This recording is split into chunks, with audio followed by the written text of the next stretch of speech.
En arrivant à Château-Thierry, on ne peut pas le rater.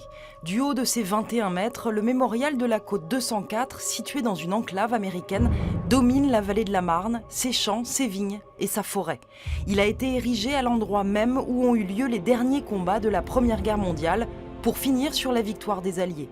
C'est là que va se jouer un petit peu le sort de la France en 1918 et tout va basculer sur ce haut lieu de la Première Guerre mondiale. Tout est très symbolique, les 24 colonnes qui représentent les 24 divisions qui ont participé aux opérations, les deux femmes, statue de 7,60 m qui symbolise la France et les États-Unis, la carte des combats américaine, tout est vraiment symbolique et fait pour montrer les forces américaines aux côtés de la France. Au sous-sol du mémorial, un centre d'interprétation a ouvert ses portes. Il relate, en français et en anglais, les faits d'armes de l'armée américaine depuis son entrée en guerre. Le Visitor Center, c'est plus une introduction sur les faits des combats de la Première Guerre mondiale à Château-Thierry, avec l'entrée des Américains en guerre, qui sont des jeunes hommes très fraîchement débarqués, qui ont été jetés là dans des opérations qu'ils n'imaginaient même pas. Ce n'est pas un musée, c'est vraiment pour apprendre, comprendre et également ne pas oublier. Autre découverte, autre époque, retour 3 siècles plus tôt.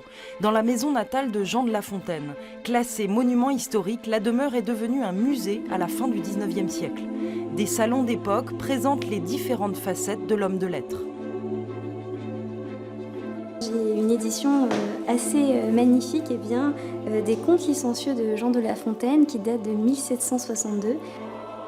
On connaît Jean de La Fontaine, le fabuliste, le moraliste, mais on connaît moins le conteur libertin. On retrouve des maris trompés, des femmes trompées, des amants, des femmes volages, mais des sujets un peu plus sulfureux, par exemple, des religieuses enceintes, des membres ecclésiastiques qui ont des relations avec des jeunes femmes pour leur donner de l'esprit, comme il est dit dans le titre du conte. Néanmoins, le XVIIe siècle, c'est quand même le grand siècle des dévots. Et la vision sulfureuse, justement, n'a pas été très bien vécue à l'époque. Et ça a été même très difficile pour Jean de La Fontaine, qui d'ailleurs se verra refuser son poste à l'Académie française. Il devra, pour y parvenir, renier ses contes publiquement. Et depuis, ces contes sont restés dans l'ombre, ce qui ne l'empêchera pas d'écrire un des plus grands succès de la littérature française, Les Fables de La Fontaine.